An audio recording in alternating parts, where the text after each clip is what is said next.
la fête du Saint-Sacrement. Et là, aujourd'hui, on ne va pas se mettre devant un ostensoir sans savoir ce qu'on fait, sans savoir qui on va regarder, qui on va rencontrer.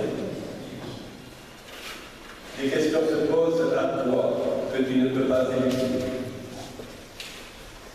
Est-ce que c'est bien vrai, tout cela?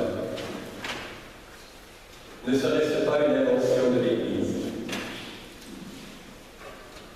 L'Eucharistie a remis parfois, du moins dans les débuts, ma foi de prêtre. Il y a un jour d'épreuve, le prêtre déjà, au plus épais de la nuit, j'ai dû choisir de croire. Je crois parce que je veux croire. Une foi pauvre et qui tient. Et cela fait 50 ans que cela tient, et que cela me tient. Je vous invite d'abord, cet après-midi, à regarder Marie de Magdala, Marie-Madeleine, la petite prostituée, celle que tout le monde montrait du doigt, la pécheresse, celle que tout le monde méprisait, celle qui est venue chez Simon le pharisien, qui s'est jeté aux pieds de Jésus et a versé son parfum. Celle à qui Jésus a dit « Tes péchés sont pardonnés ». C'est elle aussi qui sera dans le jardin, le premier témoin de la résurrection. À tel point qu'elle va devenir le disciple des disciples, l'apôtre des apôtres, puisque c'est elle qui aura reçu la mission d'annoncer aux apôtres que le Christ est vraiment ressuscité. Tu sais, ma petite Marie, tu es un peu fatiguée. Tu devrais aller voir un psy. Ils n'ont pas dit cela, les apôtres, bien sûr. Parce que cela ne se disait pas de ce temps-là. Mais ils ont pensé cependant très fort. Ces propos, dit l'Évangile, semblèrent pur radotage et puis singuliers.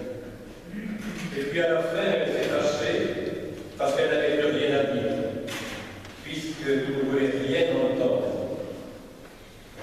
Elle a été courageuse, la petite Marie. Elle a tenu le coup. Elle a continué de porter son témoignage, malgré les oppositions.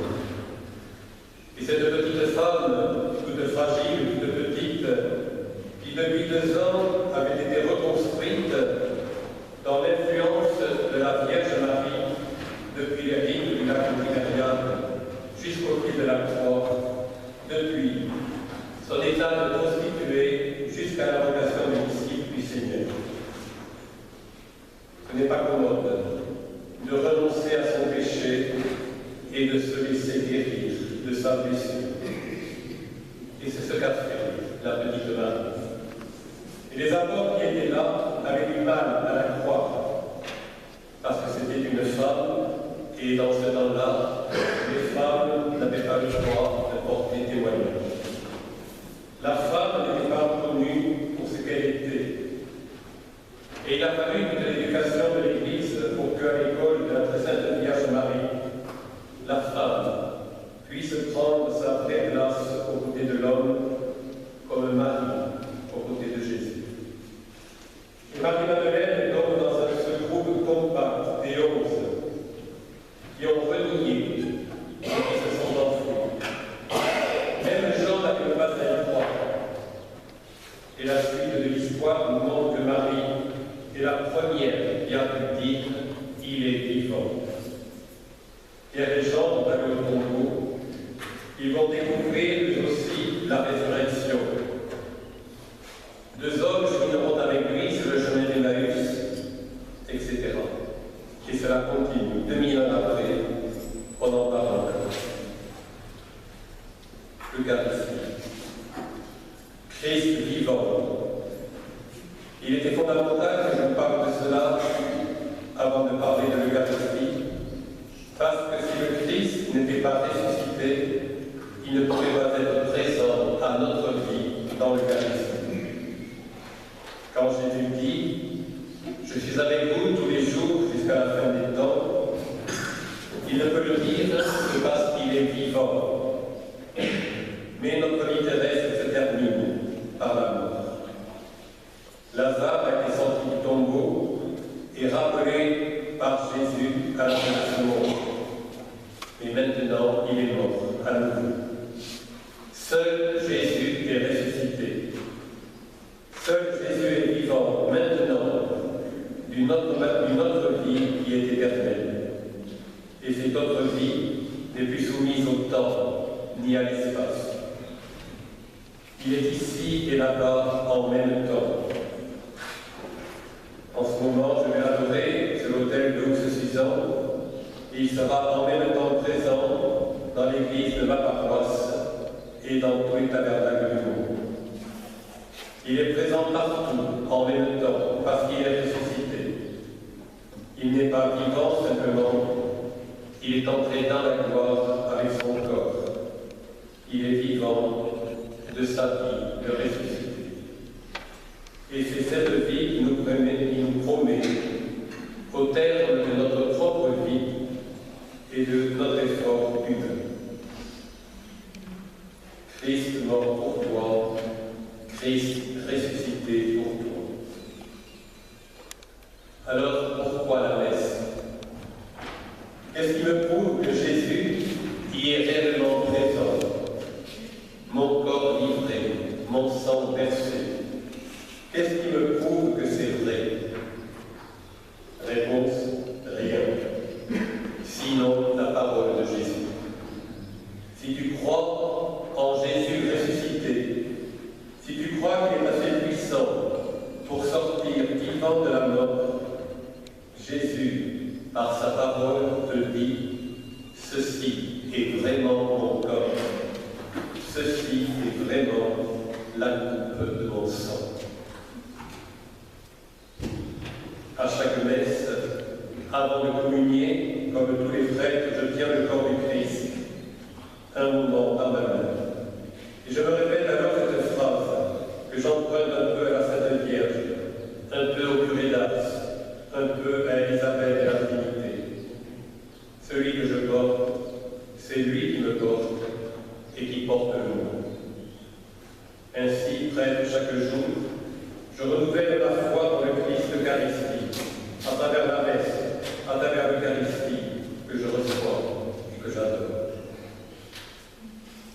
Il faut longuement manger Jésus des yeux dans l'adoration, pour apprendre à le manger des lèvres dans la communion.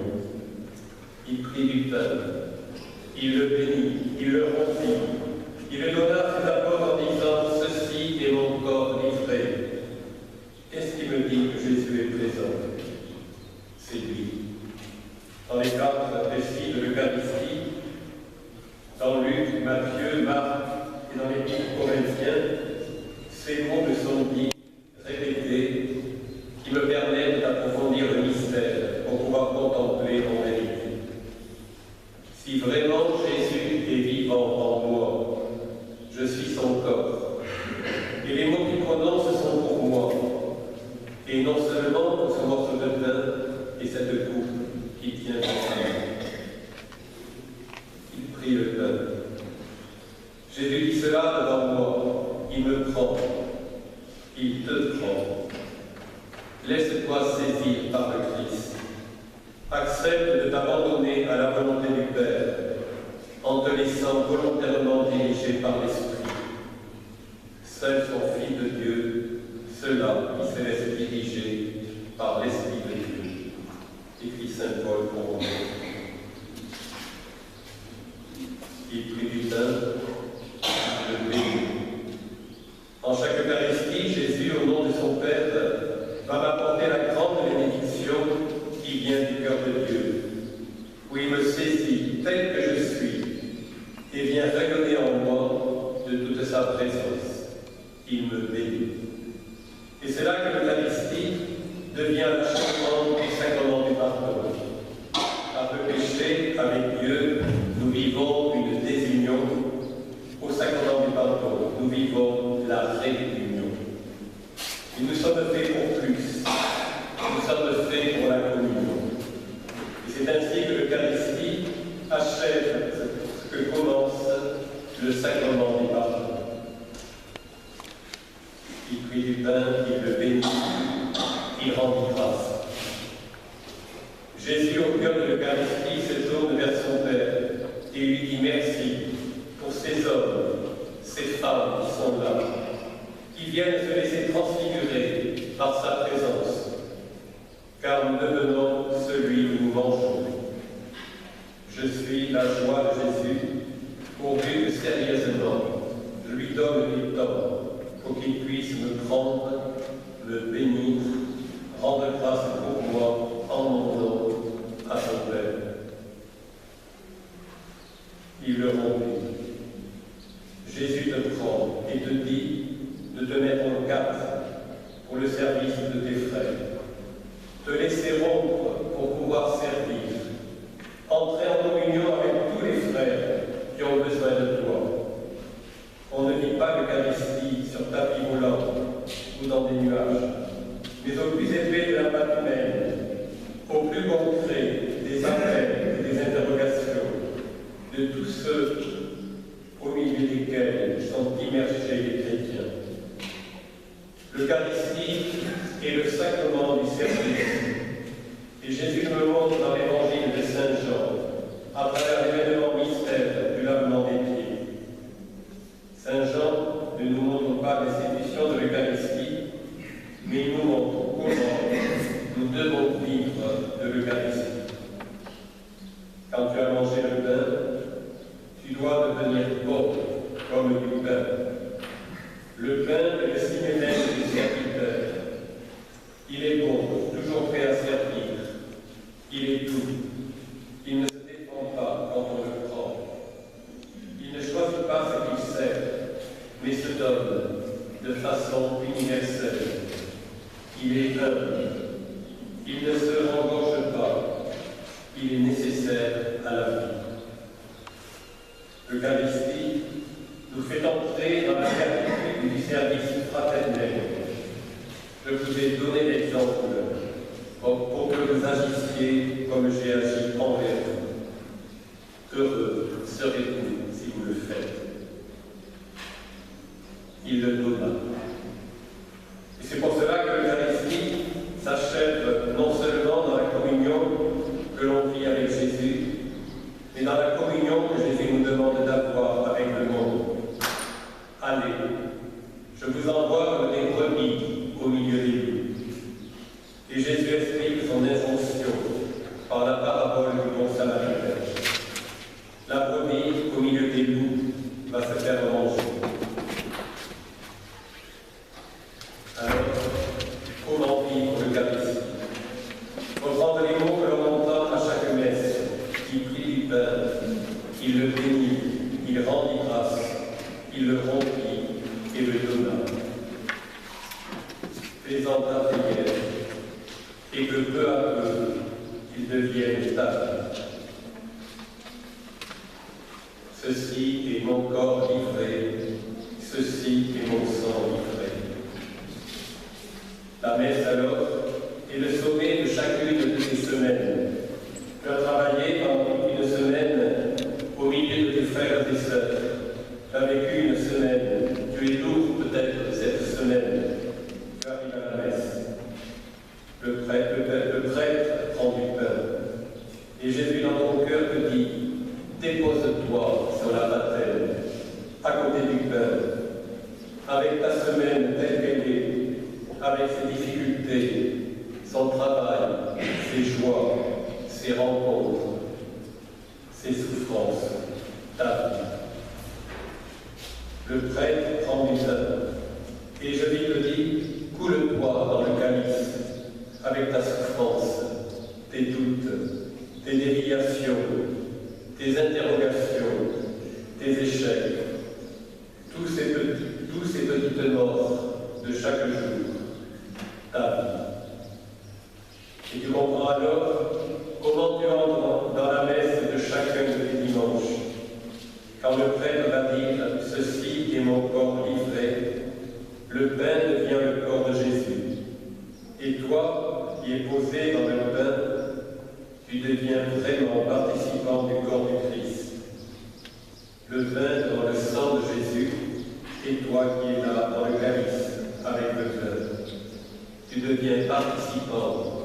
sang de Jésus, emporté dans le mystère de la rédemption pour toi et pour le monde.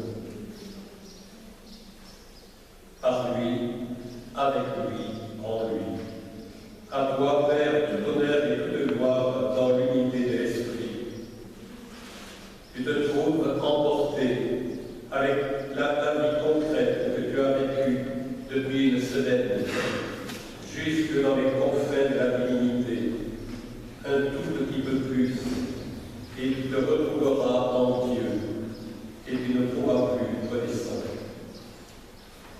Être là avec le cœur, avec le vin, être transformé, transfiguré par la parole du Christ, être emporté vers le Père dans ce mouvement du Christ, prêtre éternel et souverain. Et puis un jour, demeurer là où il est, dans la communion éternelle du Père, mystiquement, c'est-à-dire intérieurement, spirituellement. Je peux le vivre à chaque messe que je célèbre, à chaque messe à laquelle je participe. Pendant la formation, maintenant, tu vas avoir l'occasion de laisser Jésus descendre dans les profondeurs de ton cœur. Pour cela, il faut du temps, et il faut que tu permettes à Jésus d'entrer. Je suis la porte, et je frappe. Si quelqu'un entend ma voix et ouvre la porte, j'entrerai chez lui, je souperai avec lui, moi près de lui, et lui près de moi. Tu vas te répéter les mots de chaque consécration. Il prit le pain, il le bénit, il le remplit, il rendit grâce, il le donna. Tu vas regarder dans ton cœur la messe, telle que tu l'as vécue, telle qu'on te l'a expliquée. Mon corps livré, mon sang versé. À toi, Père, tout honneur et toute gloire. Le corps du Christ, prenez, mangez, prenez, buvez. Allez, je vous envoie comme des agneaux au milieu des loups. Durant l'adoration, tu renouvelleras ta foi dans le Christ Eucharistie, car ce n'est pas commode de croire. Et tu es, ou tu seras forcément attaqué dans l'Eucharistie. Être tenté, c'est normal. Satan ne dort jamais. Il n'est jamais en repos puisqu'il n'aime pas. Mais Jésus ressuscité dit à Thomas et à travers lui à toute l'Église, au monde, à toi, bienheureux ceux qui croient sans avoir